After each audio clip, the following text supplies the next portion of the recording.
আপনি কি এমন কোনো নামাজের কথা জানেন, যা আল্লাহ নিজ হাতে দোয়া কবুল করেন? হ্যাঁ, সেটা হলো তাহাজ্জুদের নামাজ। রাতের শেষ প্রহরে যখন সবাই ঘুমিয়ে থাকে, তখন আল্লাহ তাআলা দুনিয়ার আকাশে নেমে আসেন।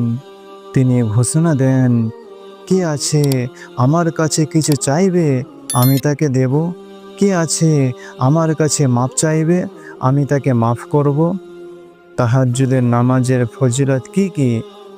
দোয়া সরাসরি কবুল হয়, আল্লাহর নৈকট্য পাওয়া যায়, রুহানিয়ত ও আত্মিক প্রশান্তি আসে, জান্নাতের দরওয়াজা খুলে যায়, আল্লাহর প্রিয় বান্দার তালিকায় নাম ওঠে।